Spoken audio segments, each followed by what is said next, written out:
secara kolaboratif kita berbudaya positif. Oke. Ada satu lagi Bapak Ibu, jalan-jalan ke Aceh Barat. Lewati pegunungan dan pemandangan yang memikat. Menuju pendidikan semua jenjang meningkat. CGP Aceh Barat Angkatan 8 siap dan semangat. Baiklah, Assalamualaikum warahmatullahi wabarakatuh.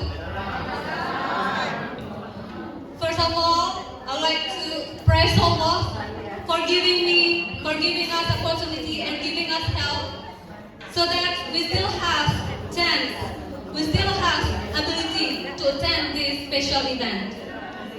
Salawat dan salam, peace and salutation to our Prophet Muhammad sallallahu alaihi wasallam, who has brought us from darkness to this modern era. Ladies and gentlemen, honorable the respected guests and all of my friends,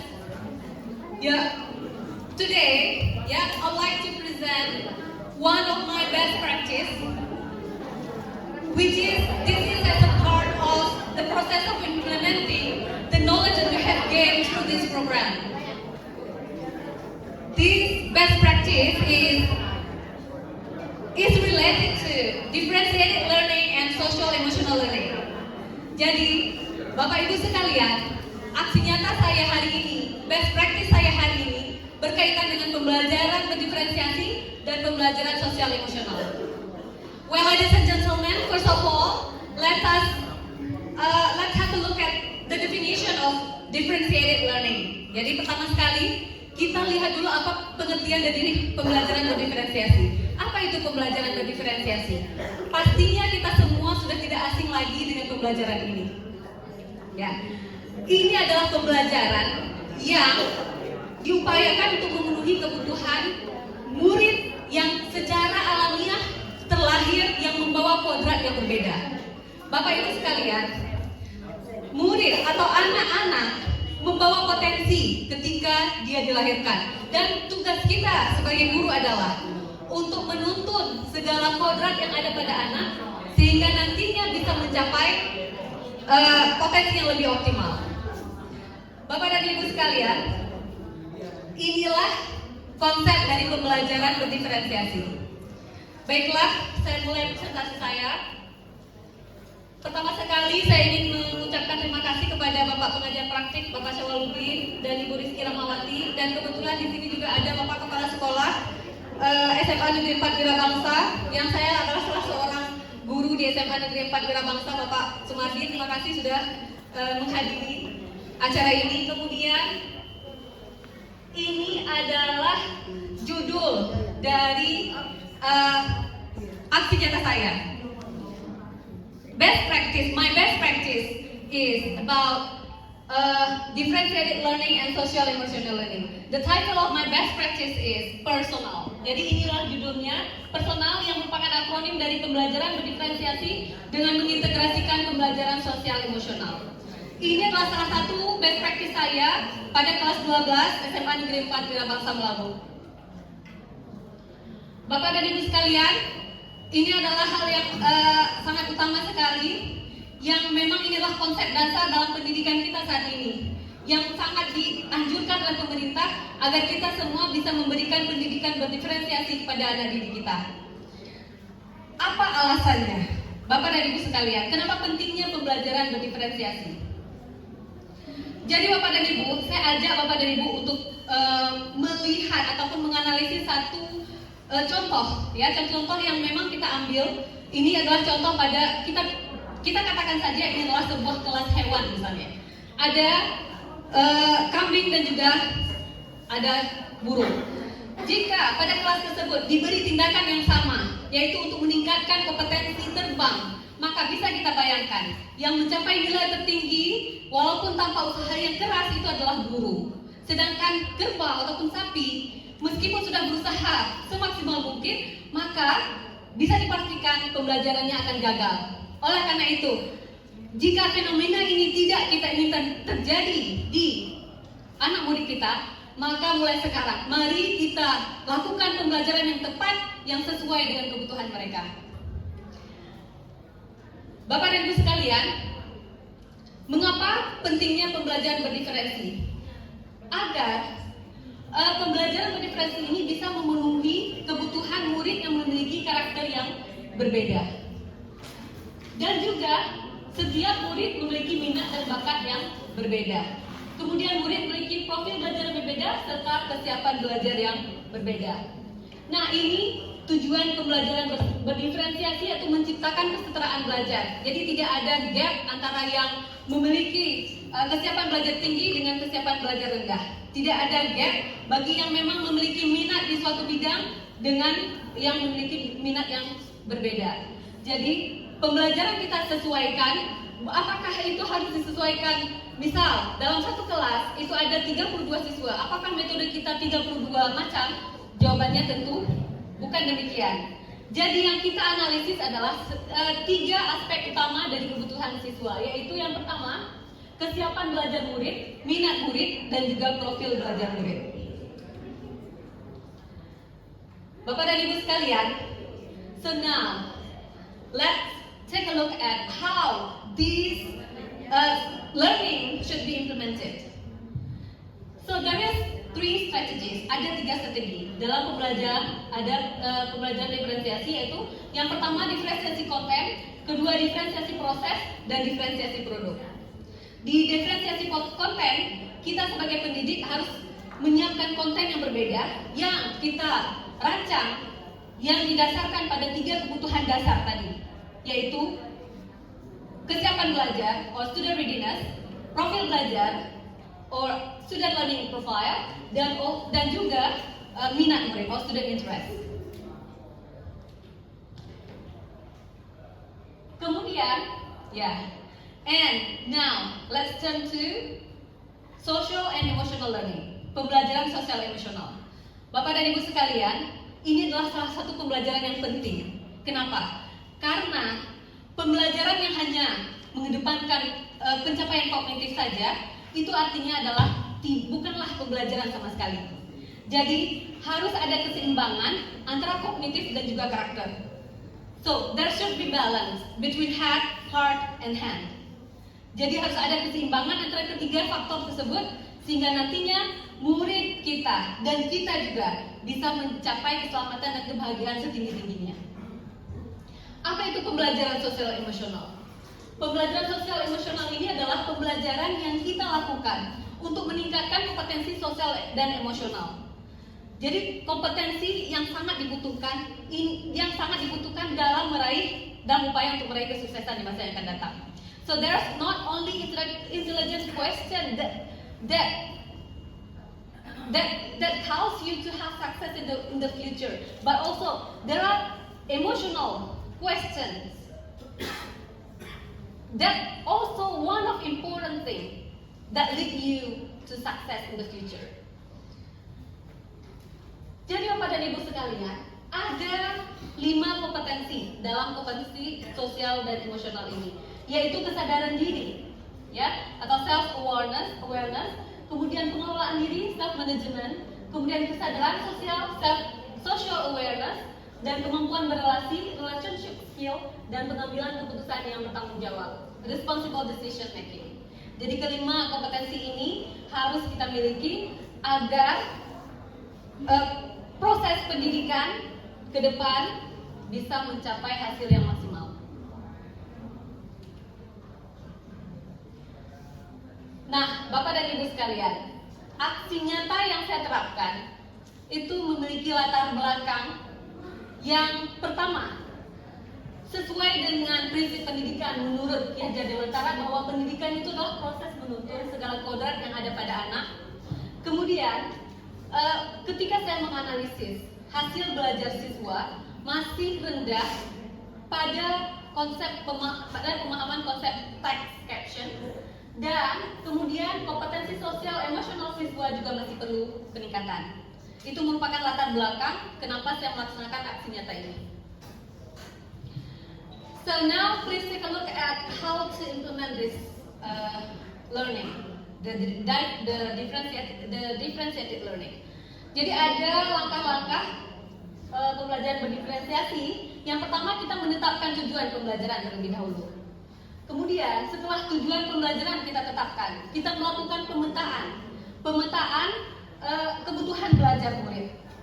Jadi pemetaan itu berdasarkan 3 aspek utama tadi. Yang pertama adalah student readiness atau kesiapan belajar murid, kemudian minat, students interest, dan yang ketiga adalah profil belajar murid atau students learning profile. Kemudian setelah itu baru kita menentukan strategi dan alat penilaian yang akan kita lakukan. Dan yang terakhir, melaksanakan 3 strategi pembelajaran berdiferensiasi, yaitu diferensiasi konten, diferensiasi proses, dan diferensiasi produk. Bapak dan Ibu sekalian, ini adalah kegiatan pembelajaran yang saya lakukan pada salah satu kelas di SMA Negeri 4 Wirabangsa, yaitu pembelajaran text caption, dan ini langkah-langkahnya.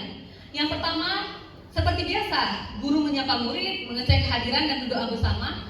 Kemudian, di sini proses saya mengintegrasikan pembelajaran sosial emosional. Kenapa Bapak Ibu ini penting saya lakukan? Karena ketika pembelajaran ini terjadi, siswa yang memiliki latar belakang berbeda, siswa yang memiliki kehidupan yang berbeda antara satu yang lain, pasti ada hal-hal yang dia bawa ketika dia datang ke kelas. Begitu juga dengan kita. Maka hal ini penting saya lakukan, teknik ini penting saya lakukan akan untuk mengembalikan fokus siswa, sehingga apa yang kita ajarkan ataupun apa yang kita lakukan yang kita laksanakan di kelas bisa bermakna bagi siswa. Ini merupakan salah satu teknik dalam pembelajaran sosial emosional yang dikenal dengan teknik stop. Yang pertama stop, kemudian observe, take a deep breath, kemudian observe, kemudian yang terakhir adalah proceed. Ya, ini hal-hal yang penting kita lakukan agar siswa fokus kembali dalam belajar. Setelah siswa fokus, setelah siswa merasa relax, merasa bebas dari segala yang bebas dari apa yang telah membebani mereka, maka barulah kita mulai proses pembelajarannya. Kemudian setelah rentetan kegiatan pendahuluan itu terlaksana, saya lanjutkan dengan kegiatan inti. Di sini, pada proses kegiatan inti, siswa saya bentuk kelompok sesuai dengan 3 aspek kebutuhan siswa tadi. Tapi di sini saya hanya fokus kepada students learning profile, jadi profil belajar murid. Jadi ada siswa yang gaya belajarnya adalah visual, saya memberikan comic strip. Siswa yang gaya belajarnya adalah auditory, saya memberikan video pembelajaran. Kemudian siswa yang gaya belajarnya kinestetik, saya mengajak siswa untuk ke perpustakaan mencari referensi buku-buku yang memuat materi pembelajaran pada hari itu.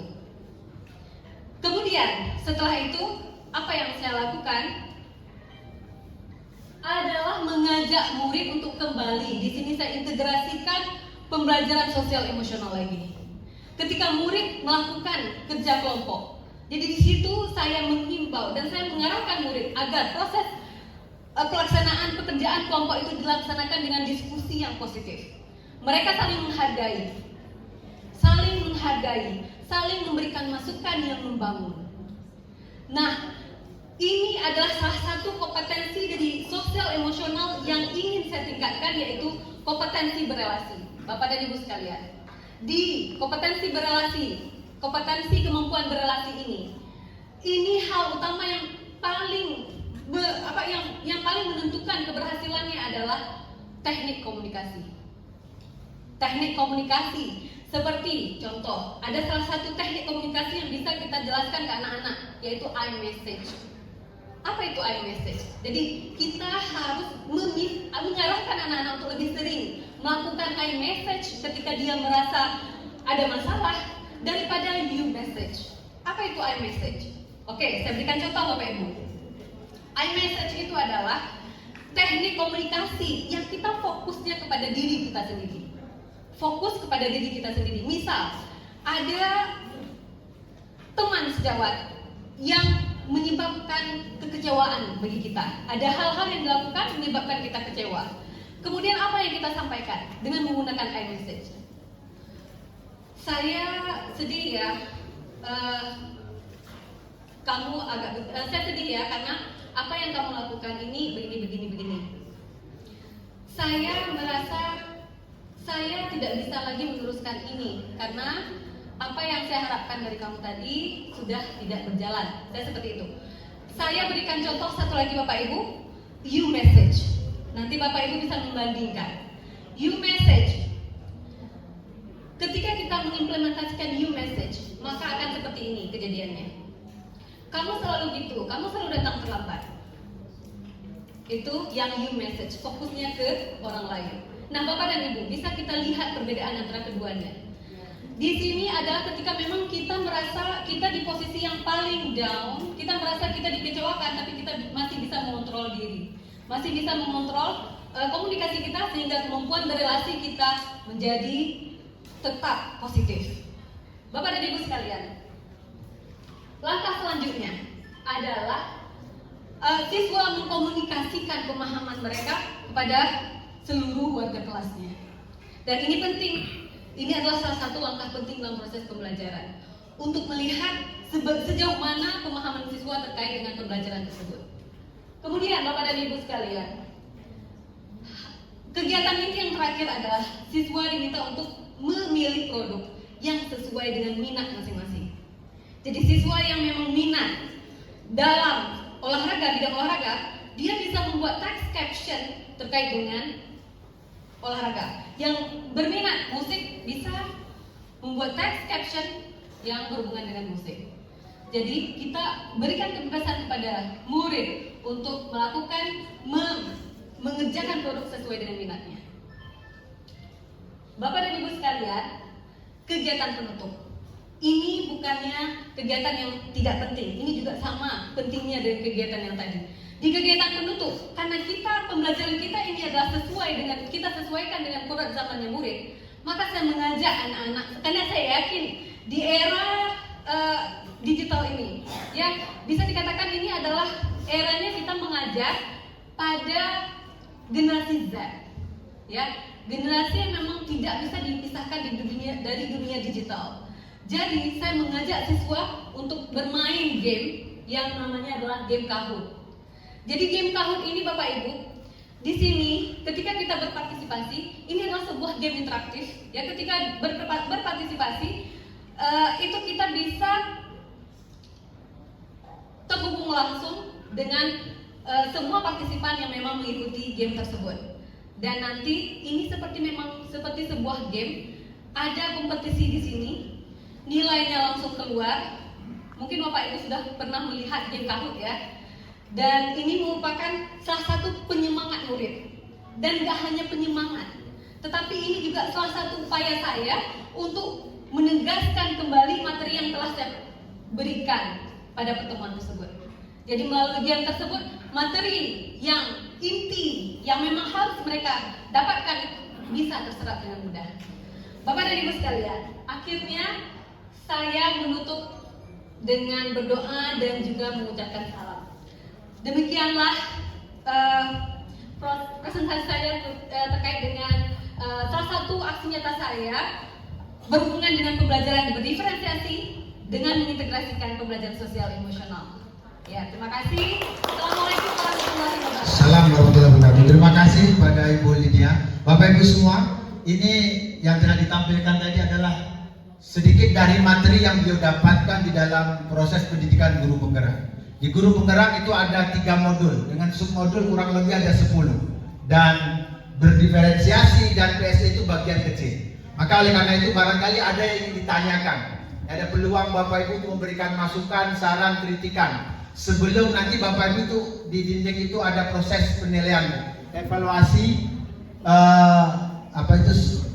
evaluasi narasumber materi. Itu ada pilihan, sangat baik, kurang baik, dan tidak baik. Itu kami mohon Bapak Ibu nanti setelah melihat Ibu Lydia menyampaikan materinya, itu nanti akan dibagikan apanya namanya Bu? Stiker untuk menempel. Kira-kira dari 10 poin itu mana yang baik, sangat baik atau kurang baik. Sebelum itu barangkali ada masukan atau pertanyaan, kami persilakan. Baik. Udah merasa jadi mahasiswa kita. Masya Allah. Ada pun yang ingin saya tanyakan. Mungkin ini bisa dibantu sama teman-teman CGP lain, karena materi yang didapatkan itu sama. Pertanyaan saya adalah, berbicara diferensiasi, mungkin bagi Bu Lydia ini hal yang sangat masuk akal, bukan biasa itu, sangat masuk akal. Kenapa? Karena peserta didiknya adalah siswa SMA dengan self awareness yang cukup tinggi. Mereka sudah mampu menguasai diri sendiri, karena tadi berbicara tentang emotional quotient, emosional. Tapi bagaimana dengan teman-teman yang dari sekolah dasar? Apakah teknik diferensiasi ini bisa juga diimplementasikan di jenjang sekolah dasar maupun di PAUD? Apalagi kalau misalnya tadi Bu Lydia membuka dengan kalimat, andai murid saya 32 orang, apakah saya harus melakukan teknik 32 diferensiasi dalam pembelajaran? Jawabannya no, big no malahan. Nah, bagaimana nih dengan teman-teman yang dari PAUD, dari SD, dari SMP, yang self awareness-nya tidak setinggi siswa SMA? Jadi ini bukan pertanyaan, tapi lebih ke open sharing. Kita, karena kebetulan teman-teman SD, kepala sekolah SD, pengawas SD, SMP, TK juga cukup banyak. Mohon dapat diberikan masukan juga kepada kami, apa sih tips dan kiat yang bisa kita lakukan untuk mengimplementasikan metode diferensiasi ini tadi. Karena saya cukup tertarik. Dan kenapa saya bilang saya cukup tertarik? Jauh sebelum saya mengenal teknis diferensiasi, hal ini pernah saya omong-omongkan bahwa pembelajaran di Indonesia ini tidak sesuai. Jadi ketika Ibu menjelaskan, ini sesuai nih dengan yang pernah saya tanyakan beberapa tahun lalu. Mungkin ketika anak saya kelas 1 SD, saya pernah berbicara hal tersebut. Apalagi kalau di sekolah-sekolah swasta di luar Aceh Barat terutama, ini hal yang umum.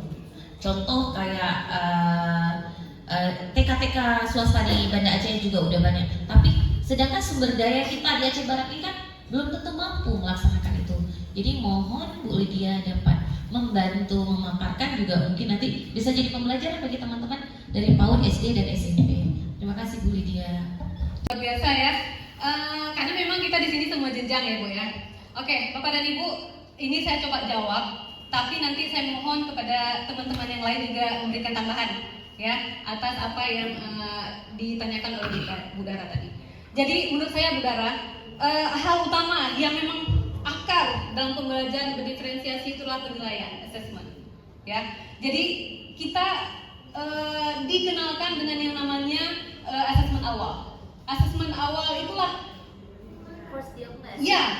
diagnostic test. Mungkin kita nggak menyebutkan diagnostic test karena itu adalah tinggi sekali levelnya. Kita sebutkan aja assessment awal atau penilaian awal. Jadi penilaian awal ini untuk menilai ketiga aspek kebutuhan tadi. Nggak semua yang kita nilai, tapi hanya ketiga aspek kebutuhan. Yang pertama adalah kesiapan belajar, kedua minat murid, ketiga adalah profil belajar murid. Nah, bagaimana teknik pelaksanaan penilaian ini? Ada banyak cara. Kalau untuk yang TK mungkin ya, atau yang TK atau yang pendidikan menengah ya, dasar, pendidikan dasar, itu mungkin bisa kita lakukan dengan teknik meminta informasi dari orang tua. Ya, meminta informasi dari orang tua, menggali informasi terkait apa kebiasaan anaknya. Jadi nanti kita dapat informasi terkait dengan profil belajarnya, misalnya seperti itu. Kemudian anaknya sendiri juga bisa kita tes untuk melihat kesiapan belajar. Kan, iya, kesiapan belajar, student readiness. Jadi ada, meskipun itu di TK, ada pertanyaan-pertanyaan pemantik, saya rasa ya, ada tindakan-tindakan pemantik yang memang nanti bisa mengarahkan kita kepada pengetahuan terkait dengan pemahaman dia terhadap konsep tersebut. Oke, jadi saya rasa ini sangat applicable, ya, sangat bisa diterapkan di semua jenjang. Cuma disesuaikan aja. Misal di TK ini, di TK pembelajaran terkait proses melipat, menganyam, bisa seperti itu. Ya, kita sekarang memberikan materi, kan tadi sudah kita gali informasi di orang tua, udah dapat informasinya, profil belajar anak sudah kita petakan itu. Kemudian kita menyiapkan materi sesuai dengan ketiga aspek kebutuhan tadi. Kita katakan saja sesuai dengan proses belajar anak. Ada audio, kita memutarkan video. Pasti anak yang tertarik dengan yang auditori, yang auditori pasti akan tertarik dengan video-video yang kita tampilkan. Kemudian anak yang kinestetik, kita ajak misalnya, kamu ke sana ya, di sana ada bahan seperti ini. Nanti kamu lihat contohnya. Pokoknya kita ajak dia bergerak seperti itu. Cara menganyam yang baik. Kemudian untuk anak yang misalnya visual, yang mungkin kita berikan contoh bergambar seperti itu. Dan juga kita dampingi Bapak Ibu. Inilah yang dinamakan dengan teknik kedua, strategi kedua tadi, proses. Ketika proses pelaksanaannya, kita memberikan proses yang tepat kepada siswa yang tepat. Jika siswa tersebut atau murid tersebut memerlukan bimbingan lebih, maka kita berikan bimbingan lebih. Inilah yang dinamakan dengan diferensiasi proses. Memberikan tindakan yang tepat terhadap murid yang tepat. Seperti itu, sesuai dengan kebutuhannya. Oke, kemudian ya saya rasa seperti itu. Jadi sangat applicable dan bisa diterapkan meski di jenjang yang paling bawah. Apakah menjawab? Assalamualaikum warahmatullahi wabarakatuh. Waalaikumsalam warahmatullahi wabarakatuh. Bu Lydia, perkenalkan saya Lydia Saderi. Sama-sama Lydia. Lydia Bu ya.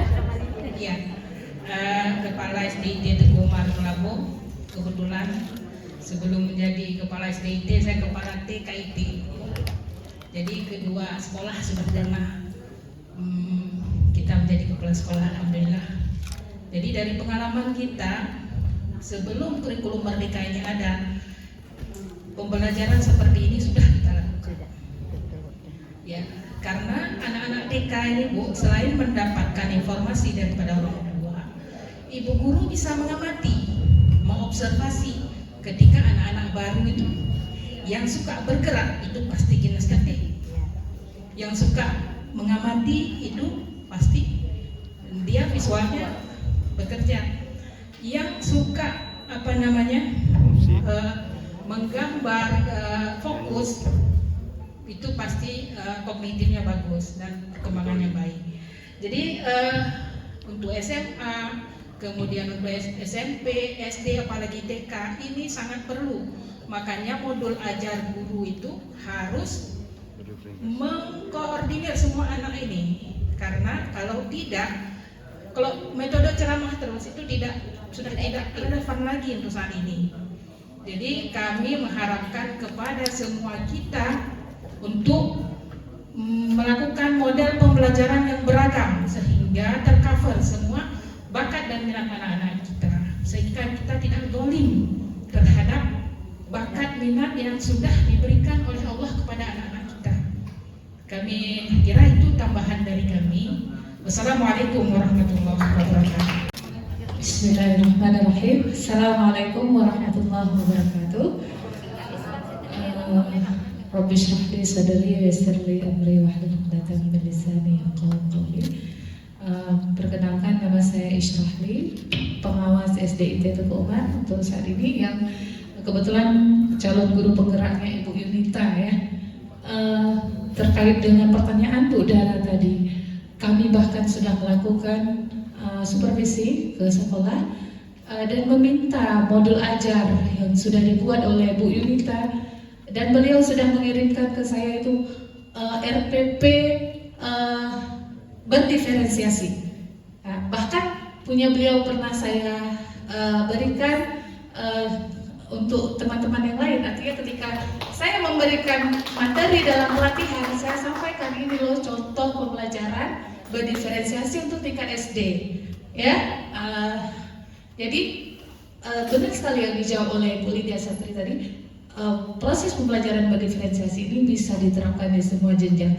Saya sangat mengapresiasi semua guru-guru, calon guru penggerak di sini. Saya yakin akan menghasilkan guru-guru penggerak yang menjadi teladan dan mengimbaskan kepada teman-teman yang lain. Amin. Terus semangat dan sukses untuk semuanya. Wassalamualaikum warahmatullahi wabarakatuh. Bismillahirrahmanirrahim. Assalamualaikum warahmatullahi wabarakatuh. Menarik sekali Bu materinya. Tadi Ibu ada singgung mengenai profil belajar anak ya. Mas sebenarnya bukan lagi kesehatan, kebetulan background saya dari kesehatan. Saya konsen di kesehatan anak dulu masuk di sekolah sehat ya. Jadi kan tadi Ibu ada menyinggung mengenai profil kesehatan belajar anak. Nah kalau di UKS itu ada namanya ini modalitas belajar, namanya nyambung ya. Sebenarnya tadi kan Ibu nggak ada tampilkan mengenai instrumen apa yang bisa digunakan untuk mengetahui anak tuh modalitas belajarnya apa di auditorik, apa di visual atau di kinestetik. Sebenarnya kalau Kementerian Kesehatan sudah mengeluarkan instrumennya Bu. Dari awal udah kita gunakan sebenarnya itu. Memang instrumennya sederhana dan bisa kita terapkan dari tingkat PAUD sampai tingkat SMA. Jadi bukan dengan feeling kita ya. Memang ini sudah ada uji instrumennya. Demikian, terima kasih. Terima kasih Bapak. Ya itu kuesioner kayak gitu. Kita meminta anak yang memang sudah usia menengah ke atas itu untuk mengisi instrumen. Ya ada beberapa pertanyaan yang mengarahkan kita nantinya setelah kita analisis bisa mengarahkan kemana arah profil belajarnya begitu. Demikian Pak ya. Jadi yang sering digunakan di dunia pendidikan khususnya oleh guru-guru itulah instrumen yang berupa kuesioner. Sedangkan sekarang kita juga ada aplikasi ya, ada aplikasi untuk melihat profil belajar anak. Ya, bahkan sekarang ada juga tes minat bakat. Iya, ada juga tes minat bakat. Jadi semuanya itu ada secara maksudnya sudah ada aplikasinya. Memang itu dalam bentuk seperti mirip dengan kuesioner juga. Ada pertanyaan-pertanyaan yang harus dijawab oleh murid terkait dengan mereka sendiri. Jadi yang utama sekali sebenarnya mereka harus sadar diri dulu, sadar kenal pada diri sendiri. Dan ini bukan hal yang mudah Bapak Ibu. Mungkin anak-anak kita tingkat SMA saja, mungkin ada yang belum kenal, belum sadar saya itu minatnya apa. Oleh karena itu ini adalah diharapkan ada kerjasama dengan pendidik-pendidik di sekolah yang dasar, mulai dari TK. Anak-anak itu sudah diajak dia kenal dengan dirinya sendiri. Ini proses ini perlu latihan yang cukup panjang, yang nggak bisa instan. Ya, makanya proses yang kita lakukan ini memang harus mulai dari bawah dulu, mulai dari dasar dulu, sehingga anak nantinya bisa benar-benar sadar, mengenal diri sendiri, sehingga dia juga bisa mengarahkan diri sendiri kepada proses pembelajaran yang memang sesuai dengan yang dia butuhkan. Demikian Bapak. Terima kasih kepada Bapak Muhammad Fadli, kebetulan beliau perwakilan dari Bapeda Aceh Barat. Baik, terakhir kalau memang ada satu lagi sebelum kita tutup. Ya, yang di belakang Pak, mungkin dari Bapak Kepala Sekolah atau yang lain ada? Atau cukup Bapak Ibu? Cukup? Baik, terima kasih Bu. Berikan aplaus yang luar biasa untuk Ibu Lydia. Silakan untuk closingnya. Ada closing lagi? Oh iya, baiklah Bapak Ibu. Jadi ada satu nasihat, bukan nasihat, ada satu seperti penyemangat mungkin bagi kita. Anak didik kita itu adalah istimewa Bapak Ibu. Anak didik kita itu unik. Oleh karena itu kita harus menuntun mereka sehingga keunikan mereka, sehingga apa yang dibawa mereka dari lahir itu bisa berkembang secara optimal. Anak-anak terlahir bukanlah tabula rasa. Mereka membawa potensi, ya.